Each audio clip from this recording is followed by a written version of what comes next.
चलिए, आज की हमारी टॉपिक है भारत के राष्ट्रपति। तो सबसे पहले हम देखेंगे कि भारत के संविधान में जो आपका टॉपिक नंबर यानी कि चैप्टर नंबर 5 है, उसमें यदि हम देखें भारत के राष्ट्रपति के बारे में तो आपको बहुत सारी चीजें दी गई है। भाग 5 है आपका, जिसमें अनुच्छेद 52 से लेकर और 62 तक सीधे राष्ट्रपति के बारे में है। ऐसे अगर इसको हम लेकर चले तो ये अनुच्छेद 52 से लेकर और 78 तक आपके भारत के राष्ट्रपति के बारे में जानकारी देता है। हम इसमें एक एक अनुच्छेद की थोड़ी थोड़ी आपको चर्चा करेंगे, थोड़ा सा देखेंगे कि किस तरीके से भारत के राष्ट्रपति के बारे में जानकारियां जो है दी गई है हमारे संविधान में, और कौन सा एरिया जो है हमारे लिए जानना काफी जरूरी हो जाता है। तो इसमें सबसे जो जरूरी जानना है ये है आपका अनुच्छेद 52, अनुच्छेद 53, अनुच्छेद 54 वगैरह वगैरह। अनुच्छेद 52 में है कि भारत का एक राष्ट्रपति होगा, यानी इसमें स्पष्टता है कि भारत का एक राष्ट्रपति होगा। यानी ये सीधा सा सेंस है कि भारत का राष्ट्रपति का पद कभी रिक्त नहीं होगा, राष्ट्रपति का पद कभी रिक्त नहीं होगा। हालांकि आगे के अनुच्छेदों में भी इसके बारे में सुस्पष्ट जानकारी दी गई है। किसी भी कारणवश यदि राष्ट्रपति का पद रिक्त होता है तो उपराष्ट्रपति भी अगर राष्ट्रपति के कर्तव्य से रिजाइन कर देता है तो चीफ जस्टिस ऑफ इंडिया भी यदि हट जाते हैं किसी कारणवश, तो फिर आपको अन्य वरीय न्यायाधीश, ये क्रम जारी रहेगा। यानी कि भारत में स्पष्टता है कि भारत का एक राष्ट्रपति होगा एट एनी हाउ, चाहे वो निर्वाचित हो चाहे वह कार्यवाहक हो। हालांकि उपराष्ट्रपति कार्यवाहक की चर्चा नहीं की गई है, लेकिन राष्ट्रपति कार्यवाहक की चर्चा की गई है।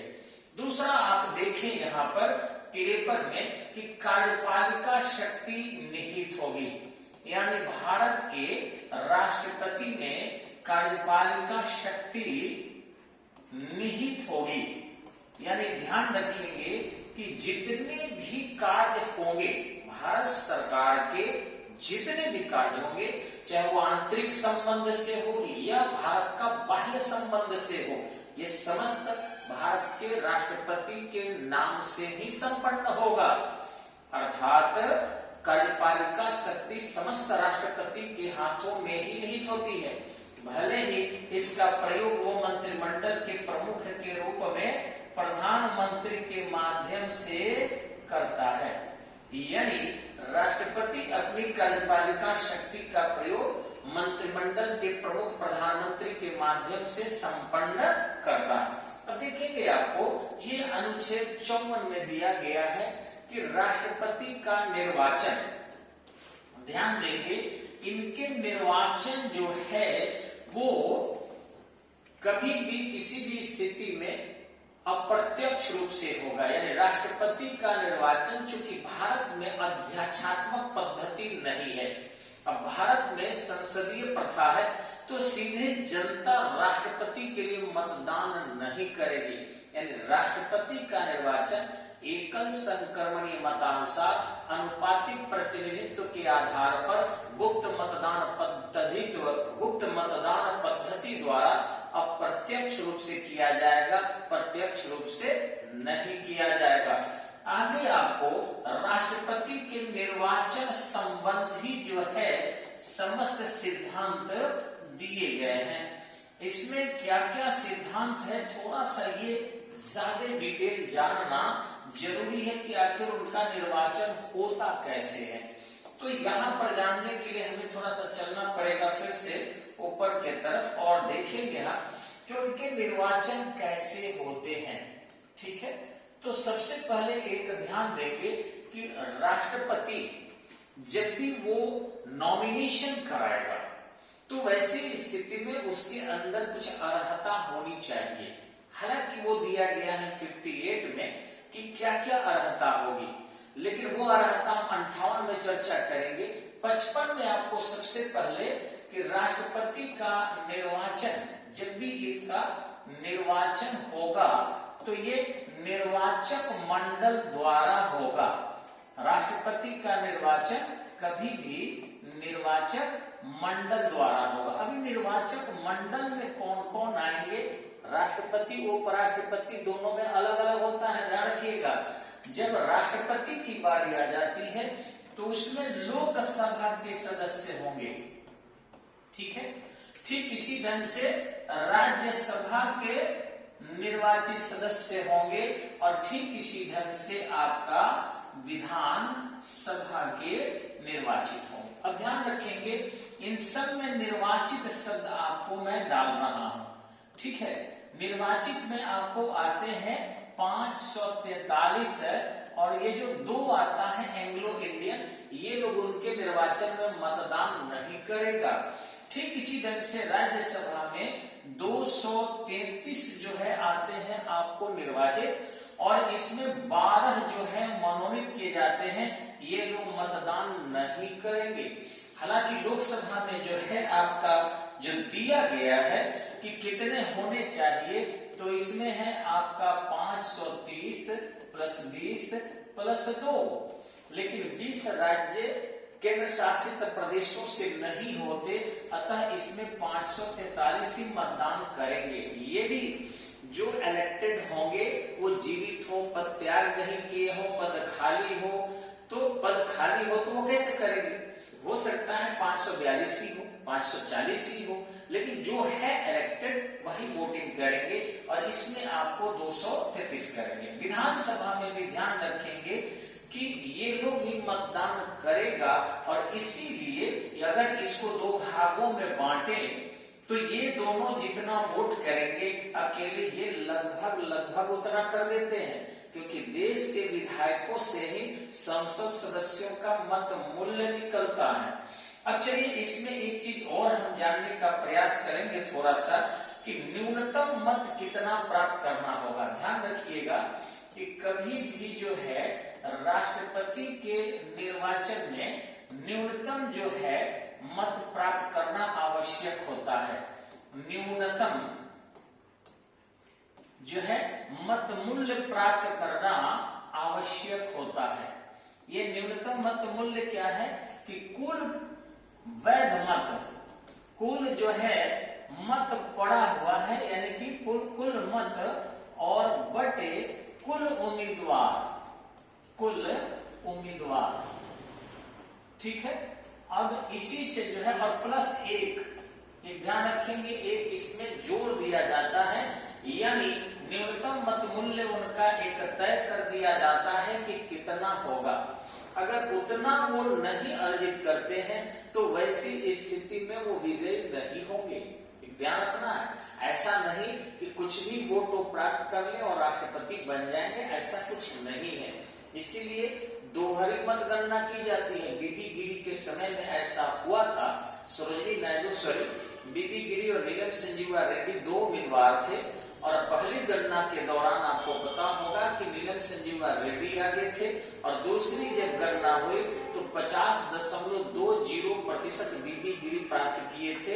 एकमात्र अभी तक ऐसी घटनाएं हुई है भारत में भी। तो इधर से ये जो अर्जित करना आवश्यक होगा। अब थोड़ा सा आगे आपको बता दें कि कैसे हम इसमें विधायकों के मत मूल्य निकालेंगे। तो कोई भी विधायक का, यानी कि जो निर्वाचित है, निर्वाचित विधायक का मत मूल्य, निर्वाचित विधायक का मत मूल्य जो भी होता है, मत मूल्य अगर हम निकालें तो राज्य की कुल जनसंख्या, ध्यान रखेंगे राज्य की कुल जनसंख्या। अब ध्यान रखेंगे ये भी 1971 के अनुसार ही माना गया है, यह नहीं कि आज की आबादी। 1971 में जो राज्य की आबादी थी उस आबादी में हम करेंगे क्या कि कुल निर्वाचित विधायक उस राज्य का ही कुल निर्वाचित विधायक से भाग दे देंगे।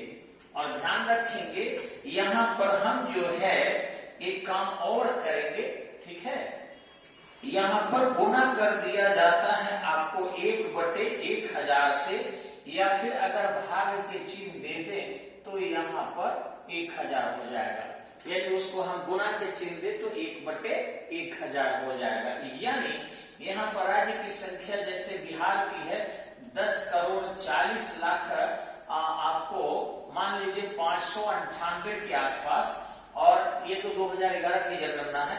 और अगर 243 आपके विधायक है और ये भागा है आपको 1000, तो ऐसी स्थिति में आपका ये गुना में बदल जाएगा। ध्यान रखेंगे आपको, ये अगर हम यहां से लेते हैं अगर, तो ऐसी स्थिति में ये गुना में आ जाएगा और फिर हो जाएगा 1/1000। यानी इसको ऐसे भी कर सकते हैं कि विधायकों में 1000 से गुना कर दिया जाए और राज्य की कुल जनसंख्या में यदि भाग दे दिया जाए तो एक विधायक का मत मूल्य निकल जाता है।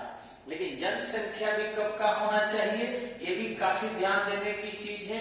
19 से 71 के जनगणना के जो हिसाब से होगा, अब उसके बाद के जो राज्य बने हैं, जैसे झारखंड बना है, तेलंगाना बना है, उत्तराखंड बना है, छत्तीसगढ़ बना है, इन सब उसी के अनुमान के आधार पर निकाल लिया जाता है कि 19 से 71 में उनकी जनगणना लगभग क्या रही होगी, और उनके विधायकों से भाग देकर और फिर 1000 से भाग दे दिया जाता है, अथवा विधायकों में 1000 से गुना करके और जनसंख्या में भाग देकर और फिर उनके एक विधायक निर्वाचित विधायक का मत मूल्य कितना होगा ये प्राप्त कर लिया जाता है। अब रही बात यहाँ पर थोड़ा सा और देखेंगे हम, अगर इसी में संसद सदस्य का वोट वैल्यू निकालना है कि इनका क्या होगा, संसद सदस्य का मत मूल्य, संसद सदस्य का यदि मत मूल्य हम निकालते हैं तो इसमें जानते हैं क्या होता है, इसमें जो है पूरे देश भर के, यानी देश के जितने भी देश के सभी विधायकों के मत मूल्य का योग, देश के सभी विधायकों के मत मूल्य का योग और भाग दे देंगे आपका 543 प्लस 233 से। यानी सूत्र में ऐसा तो नहीं है, सूत्र में है कि कुल संसद सदस्य से, कुल संसद सदस्य से, ठीक है, और ये क्या होना चाहिए, निर्वाचित होना चाहिए। राष्ट्रपति जो 2 एंग्लो इंडियन को लोकसभा में भेजता है या फिर 4 क्षेत्र से राज्यसभा में 12 लोगों को मनोनीत करता है, वो राष्ट्रपति के निर्वाचन में भाग नहीं लेंगे। उपराष्ट्रपति में वो लेंगे, लेकिन राष्ट्रपति में के निर्वाचन में वो भाग नहीं लेते हैं। तो लगभग इतने होंगे, 1-2 या तो रिजाइन किए होंगे या डेथ होंगे या सीट रिक्त होगा। सीट रिक्त होने की स्थिति में राष्ट्रपति का निर्वाचन बाधित नहीं होता है, ये ध्यान दीजिएगा। तो इस ढंग से राष्ट्रपति के निर्वाचन, और यदि इससे हम भाग दिए और भागफल शेष 500 से अधिक आ जाए, यदि 500 से आपका शेष अधिक आ जाता है तो इसके मूल्य में यहाँ पर +1 ऐड कर दिया जाता है, यानी कि जोड़ दिया जाता है। तो ये रहा आपको अनुच्छेद 55। अब देखेंगे आप, यदि अनुच्छेद 56 की थोड़ी सी हम लोग चर्चा करें तो देखेंगे अनुच्छेद 56 में है आपका पदावधि। ध्यान रखेंगे कि वो शपथ ग्रहण करने की तारीख से 5 वर्ष तक पद पर बना रहता है, इसमें कोई उसको ऐसे सामान्य विधि से रोक नहीं सकता है। दूसरी कंडीशन उसकी है कि वो 5 वर्ष तक रहेगा। खुद से अगर वो पद त्याग देता है तो भी पद उसके रिक्त हो जाएंगे। नेक्स्ट है कि यदि उसे अनुच्छेद 61 के अंतर्गत महाभियोग लगा दिया जाए, महाभियोग लगा दिया जाए तब भी पद उसके रिक्त हो जाएंगे, अथवा मृत्यु की दशा में उनके पद रिक्त हो जाएंगे। ये 4 तरीके हैं, 1 है, 2 है, 3 है, 4 है। 4 तरीके से ही उनके पद रिक्त होंगे, 5वां कोई तरीका अभी तक नहीं है। तो इस तरीके से उनकी पदावधि अनुच्छेद 56 में। लेकिन ध्यान रखेंगे कि राष्ट्रपति किसी भी कारण से या तो 5 वर्ष पूरा कर लिया हो और समय से चुनाव नहीं हो पाया हो, या स्वयं से पद छोड़ दे, या फिर वो अनुच्छेद 61 के अंतर्गत महाभियोग लगा के हटा दिया जाए, या मृत्यु की दशा में पद रिक्त हो जाता है, तो भारतीय संविधान के ऑलरेडी अनुच्छेद 67 में उपराष्ट्रपति को जो है उनके पद को ऑलरेडी एक याद करने के लिए, जैसे बुरा मत मानिएगा, स्टेपनी जैसे गाड़ी का होता है वैसे उनको रखा जाता है ताकि उनकी कृत्यों का निर्वहन वो कर सकते हैं। लेकिन यदि उपराष्ट्रपति इस दौरान उनके कृत्यों का निर्वहन करता है तो राष्ट्रपति के समस्त अधिकारों का प्रयोग करेगा, उनके आवास का, उनके वेतन का, उनके फैसिलिटी का, पूरी की पूरी तरह। अब ध्यान रखें कितने दिनों तक कार्यवाहक रहेगा, तो ये ऑलरेडी अनुच्छेद 62 में दिया गया है कि किसी भी परिस्थिति में राष्ट्रपति का निर्वाचन 6 माह के अंदर करा लिया जाएगा। ठीक है, तो आगे देखेंगे हम अब अनुच्छेद थोड़ा सा और आगे बढ़ के। ये आपका अगर अनुच्छेद चर्चा करते हम 57 पर, तो क्या पुनर्निर्वाचन के लिए राष्ट्रपति पात्र होगा? पुनर्निर्वाचन के लिए राष्ट्रपति पात्र होगा? तो जी, संविधान के अनुसार वह पात्र होगा। ठीक है, लेकिन ध्यान रखेंगे कि एग्जाम में तो आप मार दीजिएगा पात्र होगा, लेकिन हकीकत में राजेंद्र प्रसाद के अलावा दूसरा कोई भी दोबारा राष्ट्रपति नहीं बना है और न बनेगा। पूछेंगे क्यों?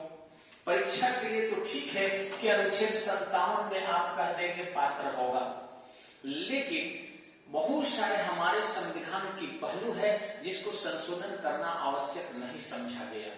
ब्रिटेन में कोई लिखित संविधान नहीं है, इसके बावजूद भी बेहतरीन चलता है। तो एकदम संज्ञान ले लिया गया है, जैसे भारत के प्रशासन को संचालित करने के लिए कि अगर उत्तर के राष्ट्रपति है तो दक्षिण के प्रधानमंत्री, पूर्व के निर्वाचन आयुक्त है तो पश्चिम के संघ लोक सेवा आयोग के अध्यक्ष। इस प्रकार प्रशासन को चेक एंड बैलेंस नीति के अंतर्गत संचालित किया जाता है ताकि पूरे भारत के सभी जाति का, सभी धर्म का और सभी क्षेत्र का प्रतिनिधित्व हो सके। वैसे ही ये लिखित नहीं है, वैसे ही संज्ञान लिया गया है कि भारत के राष्ट्रपति कोई भी व्यक्ति दोबारा नहीं बनाया जाएगा, ये संज्ञान मात्र है। लेकिन परीक्षा के लिए पात्र होगा, तो आप बिल्कुल कहिएगा पात्र होगा, परीक्षा में यही मानना है। अब रही बात आपको, यदि आप देखें भारत के राष्ट्रपति के अनुच्छेद 58 को, तो इसमें है उनके लिए अर्हता, ठीक है, अर्थात योग्यता। तो इसमें है कि राष्ट्रपति 35 वर्ष की आयु पूरा कर चुका हो, वह भारत का नागरिक हो, ठीक इसी ढंग से वह जो है विकृत चित्त नहीं हो। ध्यान रखेंगे, विकृत चित्त मतलब होता है हाफ माइंड, क्वार्टर माइंड, पता नहीं क्या क्या, यानी उसके आचरण जो है वो डॉक्टर देगा, हम लोग के कहने से नहीं होता है, वो डॉक्टर देता है कि विकृत चित्त नहीं है। ठीक इसी ढंग से ये हो, ये नहीं हो, ठीक इसी ढंग से दिवालिया भी नहीं हो। ठीक है, दिवालिया नहीं हो। दिवालिया मतलब होता है किसी के पास यदि 1 करोड़ की प्रॉपर्टी है और 1 करोड़ 1 रुपया भी कर्ज उस पर हो गया तो वो दिवालिया हो गया। और यदि किसी पास 5 रुपए की भी प्रॉपर्टी है और कर्ज 0 रुपया का है तो वो दिवालिया नहीं है। यानी कुल पूंजी से ज्यादा का कर्ज होने पर ही व्यक्ति दिवालिया होता है, तो वैसी स्थिति में वो दिवालिया नहीं होना चाहिए।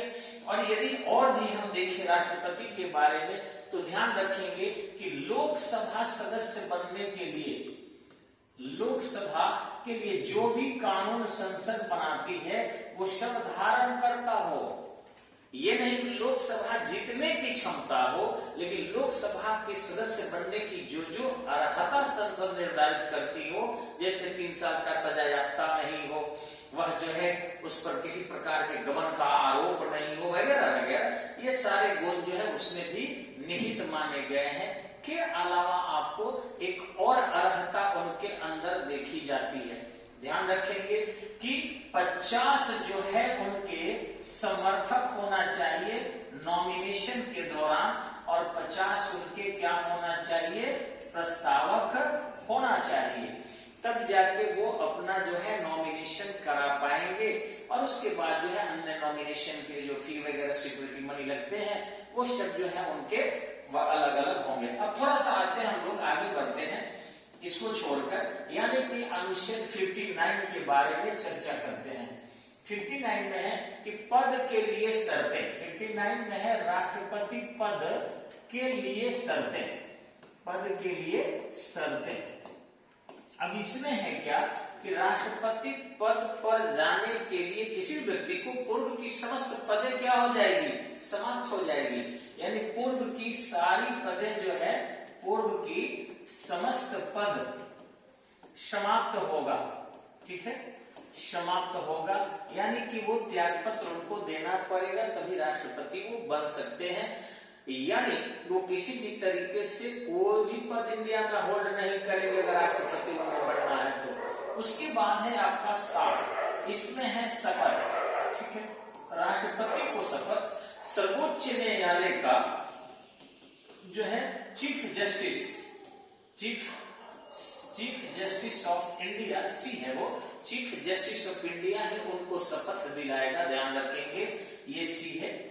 और ध्यान रखेंगे सर्वोच्च न्यायालय का, ये नहीं कि चीफ जस्टिस ऑफ जो है स्टेट भी होता है, हाईकोर्ट भी होते हैं, सीजीआई देगा, अथवा उनके द्वारा नामित व्यक्ति द्वारा दिलाया जाएगा। और ध्यान रखेंगे वो लेते हैं कि मैं अमुक संविधान के रक्षण, प्रतिरक्षण और संरक्षण का कार्य करूंगा। उसके बाद जो है राष्ट्रपति के लिए जो 61 है आपका, ये है महाभियोग, ठीक है, राष्ट्रपति का 61 है महाभियोग। इसको अंग्रेजी में रिमूव नहीं, इम्पीचमेंट करते हैं। अब इसमें देखिए क्या है कि राष्ट्रपति पर महाभियोग किसी भी सदन में आप स्टार्ट कर सकते हैं, यानी कि आप लोकसभा में भी शुरू कर सकते हैं इसको, या फिर इसको आप राज्यसभा में भी स्टार्ट कर सकते हैं। लेकिन महाभियोग लगाने के 14 दिन पहले उनको सूचना देना होगा। अब 14 दिन अगर सूचना पहले देते हैं तो हो सकता है समझ जाए और अपना त्यागपत्र दे दे, अथवा वो कोई जवाब दे दे, नहीं भी देते हैं तो उसके बाद जो है लोकसभा में या राज्यसभा में लागू कर दिया, ला दिया जाएगा। अब किसी भी सदन में लाएंगे तो ध्यान रखेंगे कुल सदस्य का मिनिमम उनको 10% जो है इस प्रस्ताव को लाने के लिए सदस्यों को जरूरी है। अब यदि ये प्रस्ताव आ जाता है तो ऐसी स्थिति में मान लीजिए कि ये प्रस्ताव आ गया लोकसभा यदि इसे पारित कर देता है तो राज्यसभा में जांच होगी, ठीक है, और जांच के दौरान राष्ट्रपति अपना पक्ष रख सकते हैं। ये ध्यान रखिएगा, पक्ष रखेंगे या पक्ष रखवा सकते हैं, या मन करे उनकी नहीं रख सकते हैं।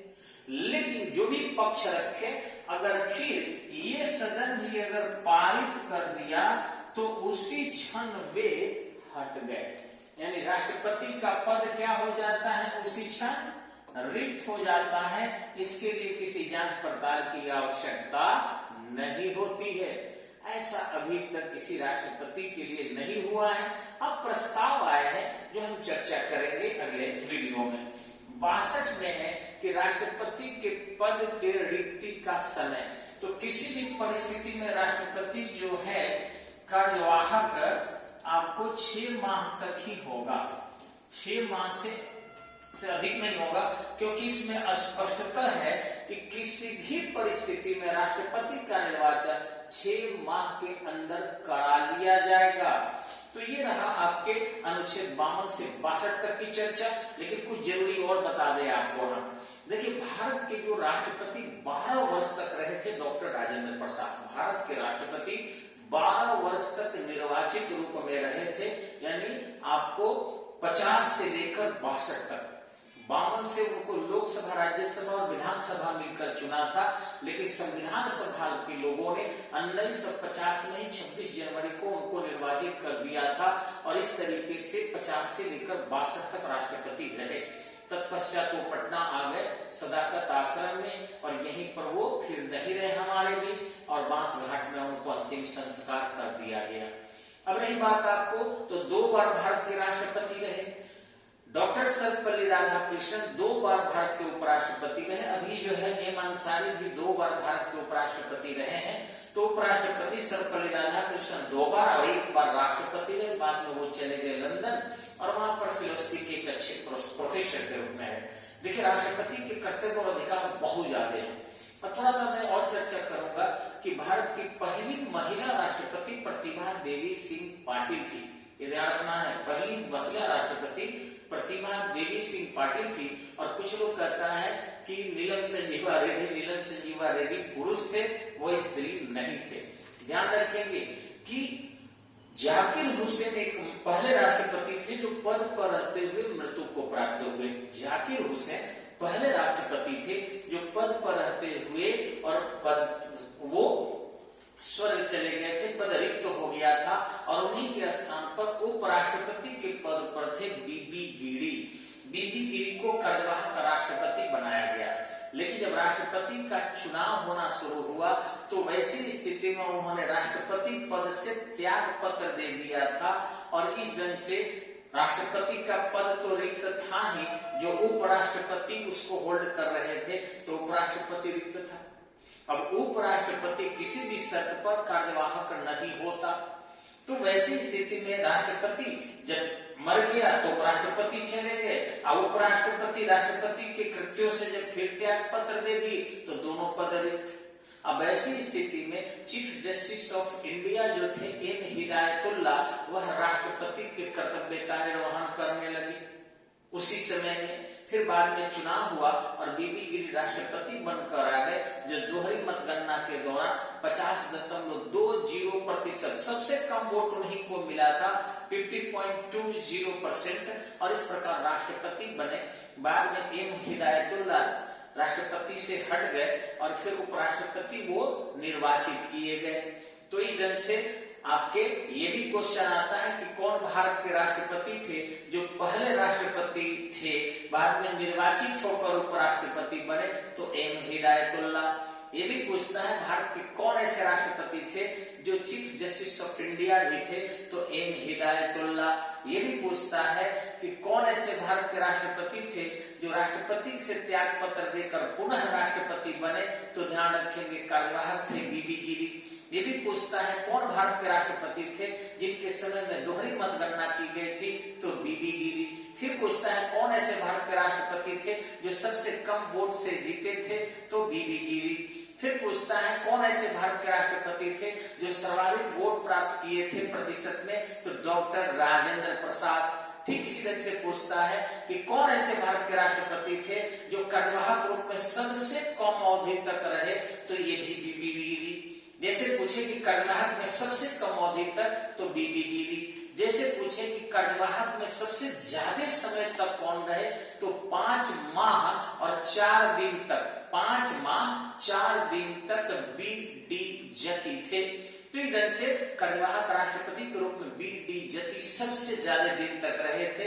और इस ढंग से ये पूछे कि कौन ऐसे भारत के राष्ट्रपति थे जो सबसे कम पढ़े लिखे थे, तो जी ज्ञानी जैन सिंह। आगे पूछे कौन ऐसे भारत के राष्ट्रपति थे जो कुंवारे थे, तो आपके कलाम साहब। ठीक इसी ढंग से पूछे कौन ऐसे भारत के राष्ट्रपति थे जो वैज्ञानिक थे, तो कलाम साहब। ठीक इसी ढंग से पूछे कि कौन ऐसे भारत के पहले मुस्लिम राष्ट्रपति थे, तो जाकिर हुसैन। ठीक इसी ढंग से पूछे कि कौन ऐसे भारत के राष्ट्रपति थे जो सबसे ज्यादा दिन तक राष्ट्रपति के पद को होल्ड किए, तो डॉक्टर राजेंद्र प्रसाद। ठीक इसी ढंग से पूछे कि कौन ऐसे राष्ट्रपति थे जो अपने वेतन में भी कटौती करने की प्रस्ताव किए थे, तो डॉक्टर राजेंद्र प्रसाद। तो इस तरीके से बहुत से क्वेश्चन आते हैं। कौन ऐसे राष्ट्रपति थे जो वीटो के अधिकार का प्रयोग किए थे या पॉकेट वीटो का प्रयोग किए थे, तो ये थे ज्ञानी जैन सिंह, भारतीय डाक अधिनियम पर। कौन ऐसे भारत के राष्ट्रपति थे जो राष्ट्रपति रहते हुए पहली बार छुट्टी लिए थे? तो डॉक्टर राजेंद्र प्रसाद 1959 एंड 1960।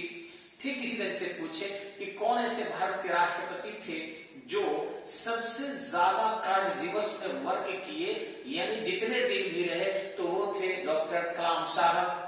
तो इस तरीके से हमारे राष्ट्रपति से संबंधित बहुत ज्यादा सवाल आता है। भारत के राष्ट्रपति का वेतन भारत के संचित निधि से मिलता है। 5 लाख रुपया भी वर्तमान में उनका वेतन है। यानी रिटायरमेंट के बाद उनको 2.5 लाख रुपया मिलता है मासिक पेंशन के रूप में। वो समस्त उपलब्धियों को प्राप्त करते हैं। वे सेवानिवृत्त होने के बाद वो किसी भी भारत के लाभ के पद पर आसीन नहीं हो सकते हैं। राष्ट्रपति में विधायी शक्ति है, यह कि वह लोकसभा में 2 और राज्यसभा में 12 का मनन करते हैं। राष्ट्रपति में जो है आपका धन विधेयक प्रस्तुत करने से पहले राष्ट्रपति का हस्ताक्षर होना चाहिए। राष्ट्रपति जो है वह किसी भी सजा को माफ कर सकता है, निलंबित कर सकता है, या कम कर सकता है, या समाप्त कर सकता है, या परिवर्तित कर सकता है। 3 अधिकार का प्रयोग करता है। तो हमारे भारत के राष्ट्रपति में अनेक प्रकार की शक्तियां हैं, वो हम सब चर्चा करेंगे केवल राष्ट्रपति की शक्तियों से संबंधित अगले वीडियो में। तब तक के लिए इतना ही। जय हिंद, जय भारत, नमस्कार।